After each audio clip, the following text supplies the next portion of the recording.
Vamos lá, vamos encaminhando essa live para as pessoas que vocês mais conversam. Aqui, ó, no aviãozinho, vamos chamando mais a galera. Quem de vocês aí é aquela pessoa que diz: eu só viro gente depois de dormir por 8 horas? Quem de vocês?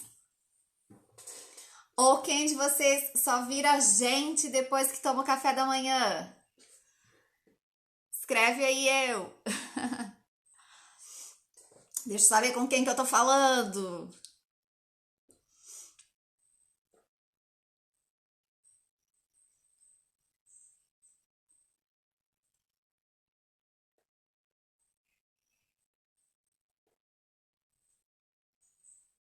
Ou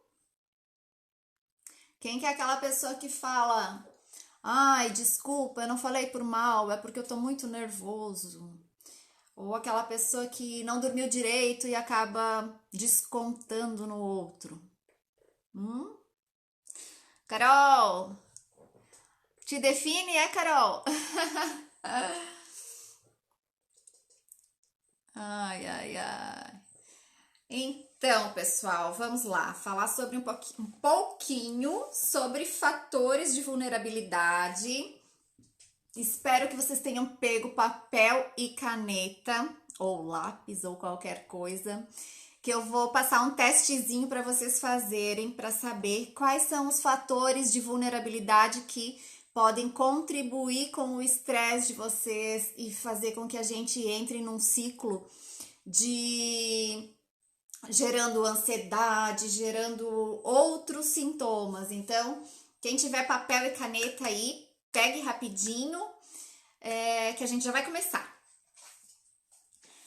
Então, vamos lá. O que eu queria começar falando, gente? Primeiro assim, ó, todo mundo erra, né? Já é uma coisa da nossa condição enquanto humanos a gente cometer alguns erros. E é natural, né? Somos humanos e todos nós em algum momento vamos errar. Porém, alguns erros, eles são considerados bem pequenininhos, como se fosse um engano. Por exemplo, vesti minha camisa ao contrário, coloquei minha blusa ao contrário, ou tô com uma meia de cada cor, né? Quem nunca? Então, esses são aqueles errinhos pequenininhos que a gente comete no nosso dia a dia. Só que às vezes a gente comete alguns erros maiores. Por exemplo, quando a gente investiu todo o nosso amor numa pessoa e de repente descobre que essa pessoa não é uma pessoa digna de confiança, seja amor de namorado, de marido, ou às vezes de amigo, de colega de trabalho. Então, muitas vezes acontece, a gente comete alguns tipos de erros que a gente diz: meu Deus, como eu pude fazer isso? Como que isso pode acontecer?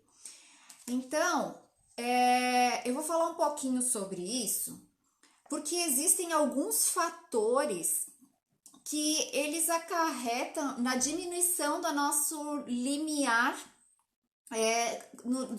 do nosso fator de vulnerabilidade. Deixa eu tentar me fazer mais clara. São algumas situações que nos deixam mais à flor da pele, vamos usar essa palavra, né? Que nos deixam mais propensos a cometer erros. Então, eu queria trazer um estudo, na verdade, assim, ó, é algo que é usado lá nos Estados Unidos, e eu não sei se aqui no Brasil, eu realmente, assim, ó, eu tinha pensado em fazer essa pesquisa hoje à tarde e eu não consegui. Mas lá nos Estados Unidos, o grupo de alcoólicos anônimos, eles usam muito esse fator de vulnerabilidade que eu vou estar comentando agora, lá nas reuniões do grupo do AA. Mas também a gente aplica em todos, né, no nosso cotidiano, no nosso dia a dia. E eles usam esses fatores como conscientização. É uma sigla que se chama HALT. Eu até escrevi aqui, só que agora que me dei conta que vai ficar o contrário para vocês, né? Mas acho que vocês conseguem entender, ó. Halt. E como eu não falo inglês, eu não sei se é essa a pronúncia, né, gente? Então eu vou falar como se escreve. Então, por quê? O H é de hungry, que significa fome. Então, quando estamos com fome, a nossa tendência é de cometer muitos mais erros e tomar decisões erradas. O nosso limiar de estresse é muito grande. Então, por que eles usam isso lá nos Alcoólicos Anônimos? Porque quando eu estou com fome, a minha chance, a minha propensão, o meu limiar é muito mais fácil de eu cair e tornar a beber num momento desse, porque eu estou mais vulnerável. Então, a fome é um fator de estresse muito grande. A letra A de angry é de irritação.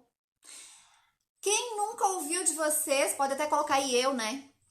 Aquela frase assim, ó, não toma decisão de cabeça quente. É super verdadeira, gente. É um ditado, ó, batata. Porque a gente não toma decisões corretas quando estamos irritados. Nem irritados e nem com fome. A letra L é de lonely, deve se ler lonely, sei lá, né? Mas é de solidão. Quando estamos sozinhos, quando nos sentimos sozinhos, estamos mais vulneráveis. Ah, a Gabi colocou a frase mais verdadeira da vida. Da fome ou da irritação, Gabi? E uma coisa bem interessante aqui da solidão. Não sei se todos vocês estavam na live da semana passada, que eu tava falando sobre as condições enquanto humanos, né? Não eram as condições, me fugiu a palavra agora, mas as nossas necessidades básicas enquanto humanos. E aí eu também coloquei essa questão que é a nossa convivência da irritação, né, Gabi? Da nossa convivência, o quanto a gente precisa viver em comunidade, em grupo, né? Já desde lá da época da pré-história era necessário a gente viver em grupos e hoje mais do que nunca. Agora na pandemia, né? Quem ficou bastante tempo aí sozinho sentiu ainda mais. E aí, eu quero só trazer uma curiosidade. Quem de vocês, eu vou dar o nome de 2 filmes e eu queria que vocês colocassem aqui quem assistiu o filme Náufrago e quem de vocês assistiu o filme As Aventuras de Pi.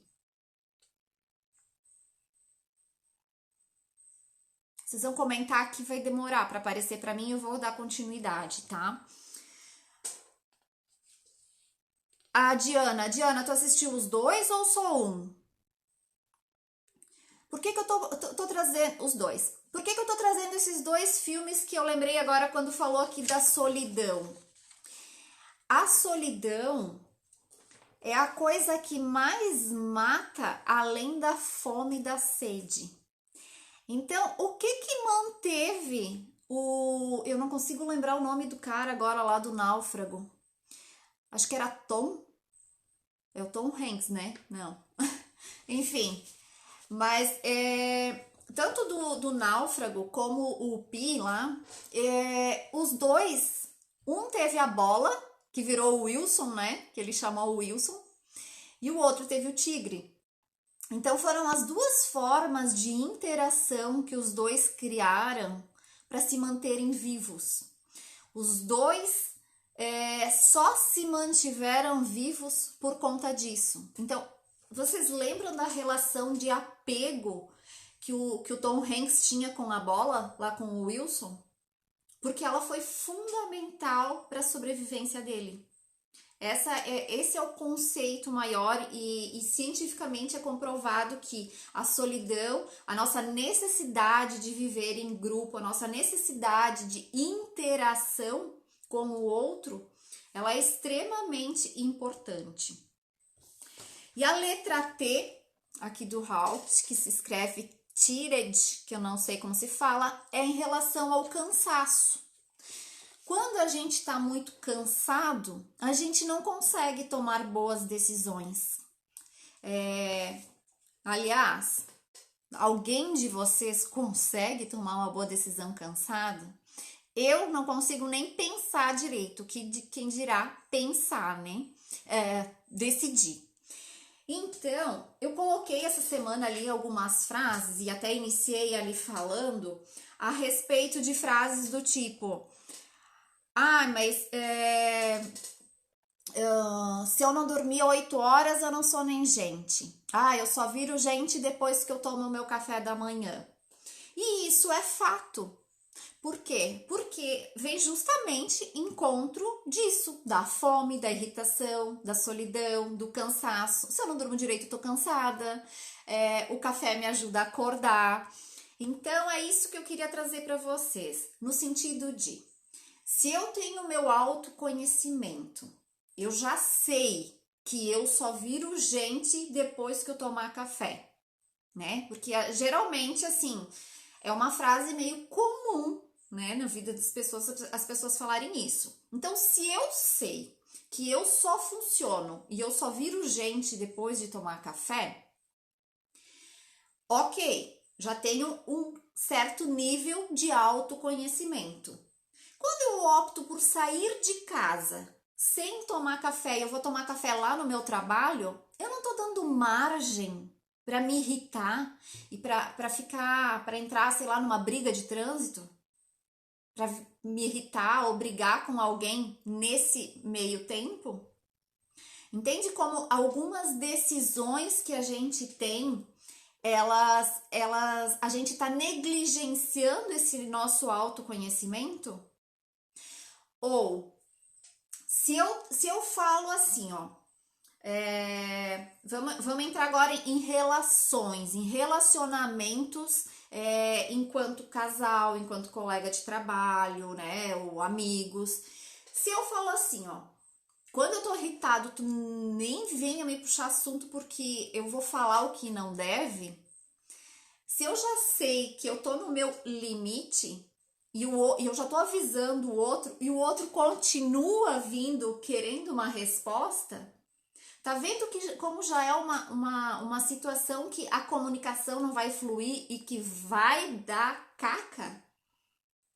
Por quê? Porque eu já sei como que vai funcionar.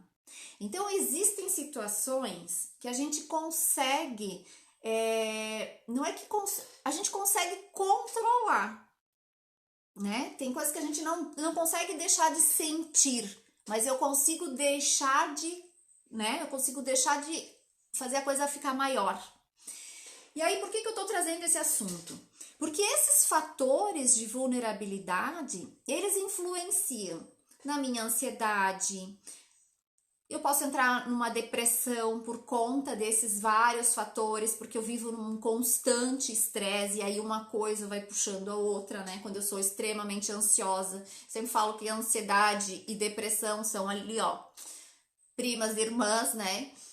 Ali o limiar entre elas também é muito, muito pequeno, né? É muito sutil essa diferença. Então, vamos lá. Vamos pegar um exemplo de uma pessoa que está com depressão. Essa pessoa que está com depressão e ela vem lá no meu consultório e ela me diz assim: Cuca, essa semana eu tive altos e baixos. Olha, eu tive vontade de me matar 4 vezes. Só que se ela não tem esse olhar, até porque ela já está doente, o que aconteceu nessas 4 vezes, né? Que me veio essa vontade de me matar, onde eu via que minha única saída era me matar? E por que eu não me matei né? Eu não tomei essa decisão? Então percebe como pode ser pequenos fatores, até a fome pode influenciar? E aí, parece ser uma coisa muito pequenininha quando eu comecei ali falando, né? Ai, a fome, o cansaço e tal. Mas olha como ela se torna algo tão propensa quando alguém já está doente. É algo muito pequenininho. Então, às vezes a gente fala assim para as pessoas: nossa, mas de uma formiga fez um elefante. Ou, nossa, uma gotinha assim foi o suficiente para a pessoa explodir. E não é. É aquela história assim, ó, o copinho vai enchendo, vai enchendo, vai enchendo, e chega uma hora que ele transborda. E esse transbordar pode ser uma coisinha, né? Uma pontinha de unha. Então, e essas pequenas coisas, né? Pequenas, fome, irritação, cansaço, o estresse, a solidão, a falta de sono, né? O uso de álcool, tudo isso vira coisas propensoras, né? Que faz com que a gente tenha um estresse maior e que desenvolva outras, inclusive patologias. Então, opa, mexi aqui no celular. O que eu queria colocar? Alguns desses fatores, eles afetam mais umas pessoas e outras não. Por exemplo, a fome. Eu, Cuca, consigo trabalhar bem tranquilo com fome. Agora, cansada já não consigo tanto não. Só que cada pessoa funciona de uma forma diferente, né? Por isso que a gente não tem uma receita. Senão seria mais fácil, até para mim que sou psicóloga, né? Chegava lá e tacava ali uma receita para todo mundo. Mas não existe isso. Então, existem coisas, por exemplo, que a gente precisa se observar. Quais são os pensamentos que eu tenho quando eu estou com fome? Quais são os sentimentos, o que eu sinto e como que eu me comporto? Que são os 3 pilares, vamos dizer assim, da terapia cognitiva, que é a linha de terapia que eu sigo. Então, o que eu sinto, o que eu penso e como eu me comporto. E aí eu vou colocar aqui para vocês, lembra que eu falei ali no começo, peguem papel e caneta que eu vou fazer um teste? Então, eu vou dar uma lista de coisas para vocês, que eu gostaria que vocês fossem anotando e fazendo esse teste, para vocês chegarem no nível de autoconhecimento e perceberem quais são os fatores que mais deixam vocês vulneráveis, certo? Então, como é que vai funcionar? Você vai pegar, eu fiz uma colinha aqui para mostrar para vocês como fazer, ó. Vocês vão fazer uma grade, ó, de nota, né? De 1 a 5, no sentimento, do pensamento e do comportamento. Fica ao contrário ali para vocês. Mas acho que dá para entender, né? Vocês respondem ali para mim ou mandem coração para eu ver se tá aparecendo ali para vocês. Vocês estão conseguindo ver?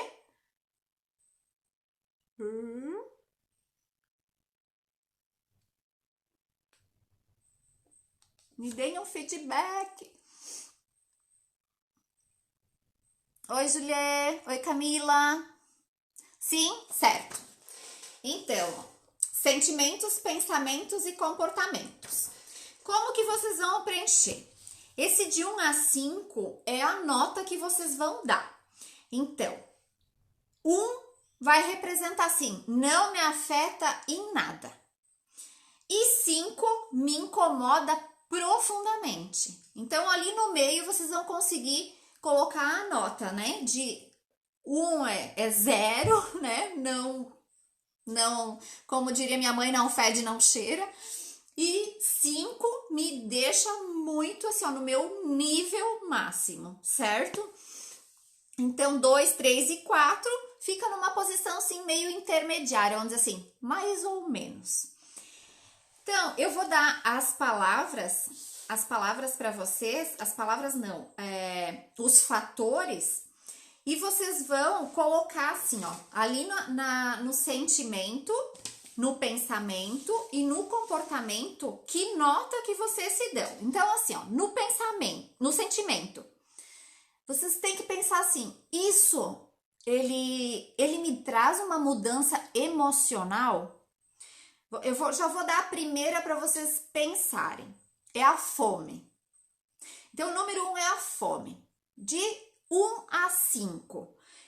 Eu percebo uma mudança emocional quando eu tô com fome? Algumas pessoas sentem raiva. Algumas pessoas, quando estão com fome, elas ficam com ansiedade. Então, é isso que vocês têm que observar. De 1, não sinto nada. E 5, nossa, eu sinto muito fome, raiva, ansiedade. Então, coloque a nota ali. Pensamento. Esse fator, ele fica ocupando a minha mente que eu não consigo mais trabalhar? Tipo, eu não consigo mais trabalhar porque eu só fico pensando em comida? De 1 a 5. Quanto que isso ocupa a minha mente? O meu pensamento. E o comportamento, você age de maneira diferente na presença desse fator? Eu me comporto diferente quando eu tô com fome? Porque, vamos parar para pensar. Se eu respondi lá no sentimento que eu sinto raiva, se no pensamento eu fico só pensando, mas que droga, não chega mais o horário do almoço. O meu comportamento, provavelmente eu vou ficar irritado, eu vou ficar dando patada no meu colega, eu vou ser mais áspero com a pessoa que está do meu lado. Então, deu para entender como é que é para fazer? Me deem um joinha aí, me deem um sinal para ver se ficou claro. E aí eu vou dando toda outra lista para vocês irem preenchendo.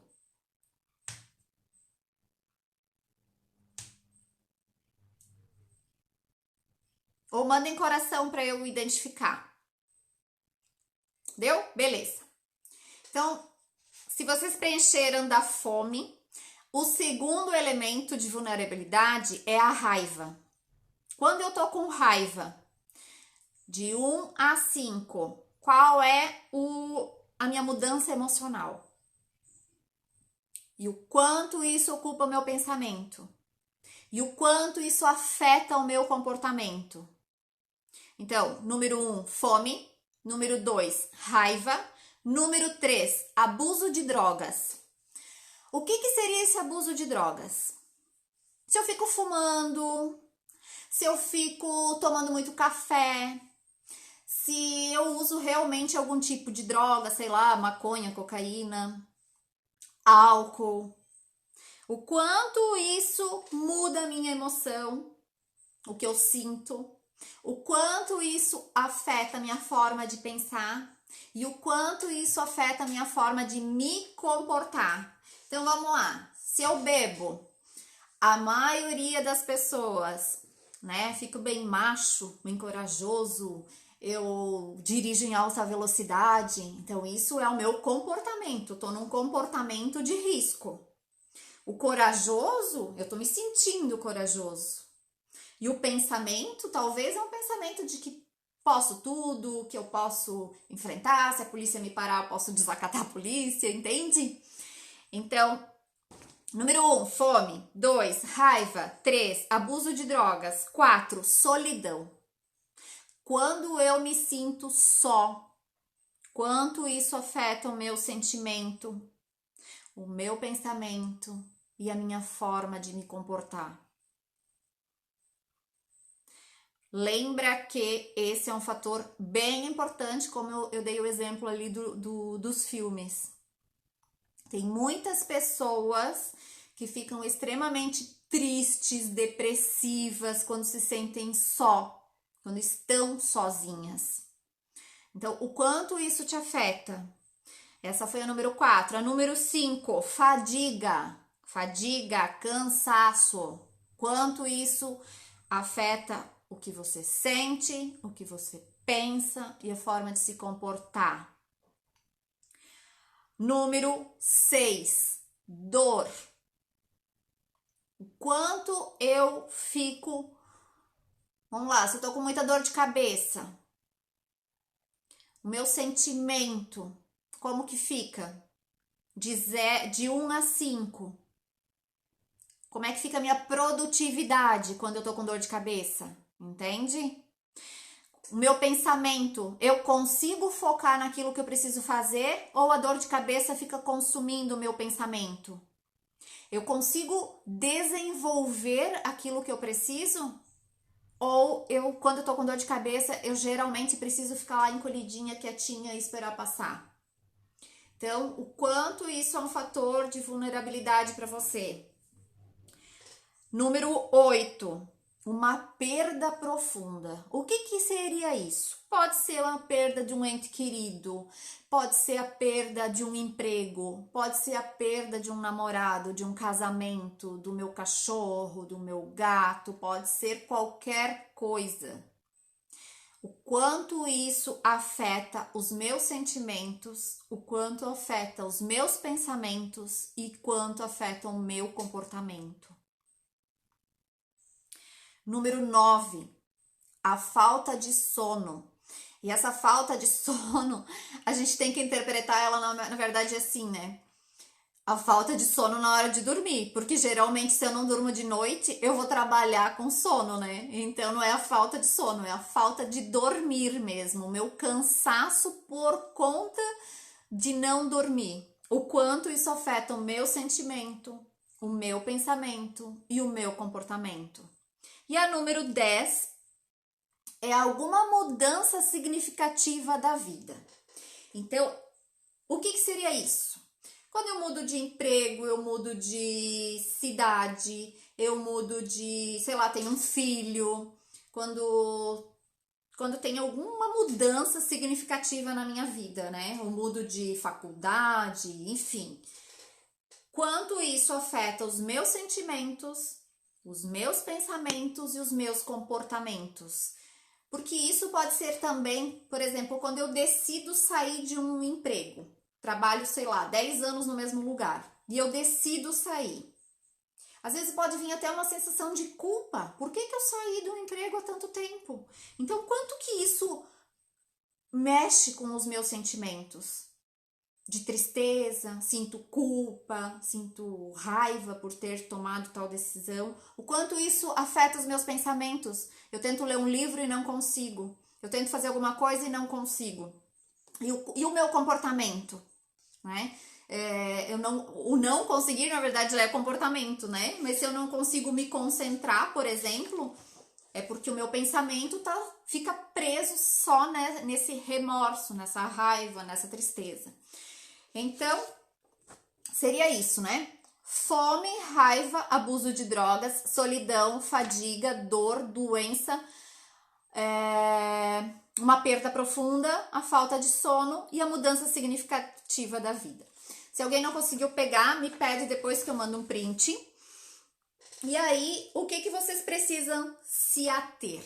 Se vocês conseguiram preencher isso, quanto maior a nota de determinado fator, maior a importância dele para você. Então, é um nível de autoconhecimento de saber que se a tua nota foi maior ali, por exemplo, na perda profunda, eu sei que o dia que eu estiver sofrendo por alguma perda, é um dia que eu tô mais vulnerável para tomar decisões, é o dia que eu estou mais na limiar, assim, ó, para cometer erros, para fazer coisas erradas. Então, nesse dia, é o dia que eu devo evitar as decisões e é o dia que eu devo estar mais atenta comigo mesmo. Então, ele é um fator de autoconhecimento. Então, é fundamental ter consciência desses fatores de vulnerabilidade e ajudar a reduzir o estresse de cada um. E aí eu queria colocar um pouquinho assim, ó. Às vezes, quando eu tô sofrendo com algum desses fatores, com fome, ou raiva, ou enfim, faz com que uma coisa puxe a outra. Vamos lá. raciocinem comigo. Se quando eu tô com raiva já é um fator de vulnerabilidade, e eu quando eu tô com raiva, para eu esquecer, vamos dizer assim, essa raiva, eu vou lá e começo a fumar, ou eu vou lá e começo a beber. Eu tô somando dois fatores, entende? Que pode me gerar um terceiro fator, que é uma perda, uma dor de cabeça. Então, eu vou acumulando fatores de risco. Eu vou acumulando fatores de vulnerabilidade. E a gente age de uma forma automática. Então, tem gente assim, ó, toda vez que tá estressado, que tá irritado, tá com raiva, vai lá e vai fumar. Vai lá e toma um café. Ou vai lá e, sei lá, toma uma cerveja. Então, percebe como os nossos comportamentos às vezes são de autossabotagem. Eu vou lá e retroalimento alguma coisa e a situação que já estava ruim, eu mesma ajo de uma forma que eu pioro essa situação. Concordam? E aí eu pergunto para vocês, agora que se vocês conseguiram preencher esse pequeno teste, quando você está com fome, qual que é o teu comportamento compensador? Por exemplo, estou com fome, mas eu não tenho como comer agora. O que eu geralmente faço? Qual que é a minha forma de compensar? Ou se aconteceu um baita de um problema, sei lá, eu tô em casa, acabei de brigar com meu marido, discutir. O que eu geralmente faço? Qual que é o meu comportamento padrão toda vez que eu tô pé da vida? Toda vez que eu discuto com meu marido, o que eu geralmente faço? Então, se eu tenho o hábito de, vou sair, vou esparecer, vou lá, vou beber alguma coisa, eu tô entrando num segundo item de vulnerabilidade. Então, observem, vai depender muito das notas que vocês colocarem aqui, do quanto isso afeta para cada um. Para mim pode ser que não afeta, mas para você pode ser que afete mais, entende? Então, existem alguns erros que a gente consegue observar, olhar para nossa história e ver como que eu posso fazer diferente na próxima. Porque fica bastante claro que é você que vai aumentar essa probabilidade de permanecer no controle, né? Desses sentimentos, desses pensamentos e minimizar esses fatores de vulnerabilidade e não aumentar. Porque se eu já tô com fome e aí eu vou lá e faço alguma coisa que me deixa com raiva, eu tô com fome e com raiva. Vocês lembram que eu usei um exemplo até, eu acho que foi lá na live do emagrecimento, falando do emagrecimento, que se quando eu estou com fome, estou de dieta e eu decido comer, não comer, né? Estou de dieta e não quero comer, mas aconteceu, sei lá, comi um brigadeiro. Então, eu tenho o problema que eu furei a dieta. Só que se eu continuar comendo, se eu tiver o pensamento no sentido assim, que é o famoso 8 ou 80, né? Se eu continuar comendo e pensar assim, agora estraguei tudo, eu vou continuar comendo, então eu vou estar frustrada por ter saído da dieta, vou ter a raiva de mim mesma por não ter permanecido no meu planejamento e em terceiro lugar eu ainda vou estar engordando, vou estar me distanciando da minha meta. Então, de um problema que eu tinha, eu passo a ter 3 problemas. E aí eu entro naquele ciclo que se retroalimenta, porque daí eu vou ficando cada vez pior, porque eu tô me afastando cada vez mais daquilo que eu quero. E quando a gente volta, que seria o emagrecer, quando a gente volta para aqui, quem que gosta de viver num fator de estresse? Quem que gosta de viver pilhado? Né? A gente busca o tempo todo, enquanto ser humano, a tal da vida plena. Só que a vida plena, perfeita, não existe. Só que se a gente não acreditar, né, a gente constantemente a gente vive em busca disso, porque a gente quer viver da forma mais plena possível. Só que esse possível, eu estou contribuindo para ser possível? Ou eu atribuo que é destino? Eu sou uma pessoa muito sem sorte, né? Deus não tem, sei lá, quem é religioso, né? Deus não tem, não tá me vendo aqui. Entende como a gente entra num ciclo que se retroalimenta? Concordam? Alguém quer dar algum feedback sobre isso? Então, o que que isso nos traz, né? Tem coisas, uma parte do que acontece no nosso dia a dia, uma parte do que acontece na nossa vida, ela pode ser inevitável. Mas para isso, eu preciso ter esse olhar para as minhas atitudes, esse olhar para a minha forma de viver, para a minha forma de tomar as minhas decisões. E é o que a gente chama do autoconhecimento, saber como eu funciono.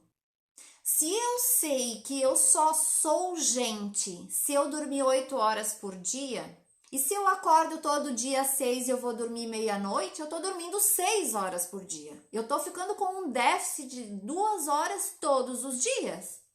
Aonde que entra a minha autorresponsabilidade? Se eu sei que amanhã eu não vou ser gente se eu não dormir às 8 horas, entende? Como a gente volta algumas casas e a gente acaba caindo de novo lá no nosso assunto de planejamento. Ou ali quando, eu só sou gente se eu depois que eu tomar café.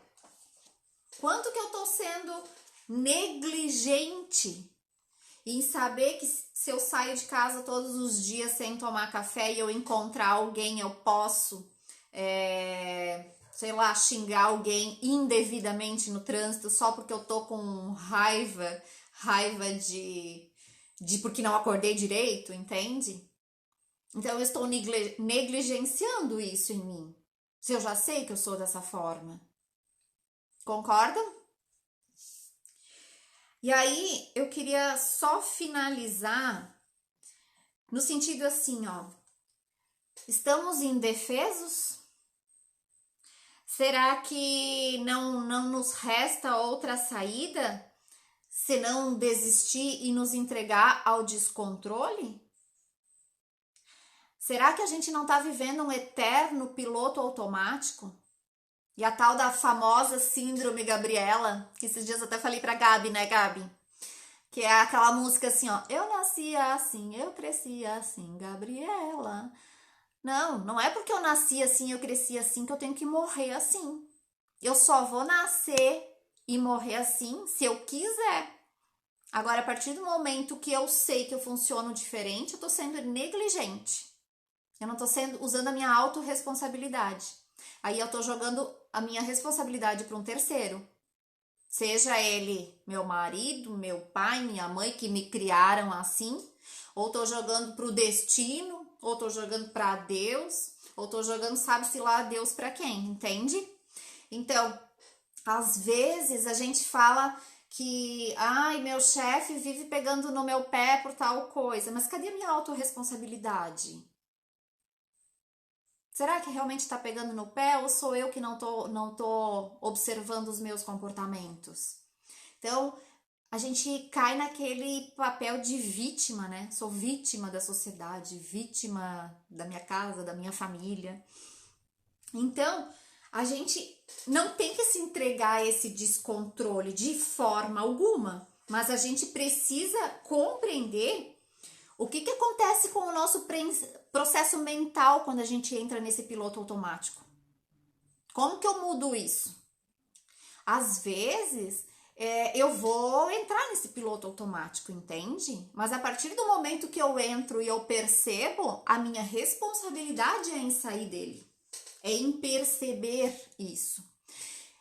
E aí a gente entra de novo naquela questão de mudança de hábito. Se toda vez que eu brigo com fulano e eu tô com raiva e eu vou lá e bebo, que eu tô entrando para outro fator de vulnerabilidade, a minha chance de quebrar isso, uma vez dá certo, uma não dá, uma vez dá certo, outra não dá, mas se eu não ficar insistindo, nunca vai mudar. A Ari colocou esse exemplo da dieta é bom, dá uma frustração que parece que não tem como recomeçar ou que não somos capazes, então saímos do plano novamente e a frustração é maior a cada vez. Exatamente. Eu até usei um exemplo que pensa num carro. Um carro, quando a gente arranca, né? A gente tá ali parado, lá no sinal. Quando eu arranco, eu preciso acelerar, né? Numa primeira. Quanto menor a marcha, maior vai ser a minha aceleração ali, maior vai ser o meu consumo de combustível, concordam? Né? Se eu ando em primeira ou ando em quinta, eu vou gastar mais combustível em qual das marchas? Quando eu arranco, quando eu estou em primeira, certo? Me deem um feedback aqui os motoristas. Então, assim, ó. Se eu fico parando toda semana, toda segunda eu entro em dieta. E na quarta ou na quinta eu já desisto da dieta. Eu estou o tempo todo gastando o meu combustível, a minha energia. Então, o começo sempre é mais difícil. Eu sempre vou gastar mais. Cada vez que eu ficar parando e arrancando, eu vou gastar mais. E assim a nossa energia, se eu não tiver uma atitude consistente, eu não vou conseguir me manter. E essa consistência, ela vai vir a partir do quê? De um planejamento, de eu ter um método. Eu não posso assim, ó, decidir, amanhã eu vou começar uma dieta. Como que eu vou fazer essa dieta? Que horas que eu vou me organizar? Que tipo de dieta que eu vou fazer? Essa dieta que eu tô escolhendo, ela é compatível com o meu estilo de vida? Eu sei como fazer uma dieta? Entende que tudo ele é circular. Eu não posso simplesmente acordar amanhã e decidir que hoje eu estou de dieta. Todo e qualquer coisa que eu vou fazer exige um planejamento. Então, nos fatores de vulnerabilidade, também exige um planejamento, exige uma autorresponsabilidade de como que eu vou me manter nisso e como que eu vou melhorar isso, certo? Gente, o que eu tinha pensado em trazer para vocês era isso. Muito obrigada quem participou. Eu vou tentar deixar salva aqui a live. Se vocês acharam interessante e quiserem indicar para alguém, vai ficar salvo ali no meu perfil. Muito obrigada para vocês que participaram. E eu queria dizer que na próxima quinta-feira eu não vou fazer live, tá? Já vou deixar anunciado aqui. Na próxima quinta-feira eu tenho um exame para fazer e eu vou ter que dilatar minha pupila sem condições de atender. Então, na próxima quinta não teremos live, tá? Obrigada para todas vocês que estão aí. E quem quiser me dar um feedback quando eu deixar salva ela ali, deixa um feedback ali no meu feed embaixo da live, tá bom? Um abraço e muito obrigada. Tchau, tchau!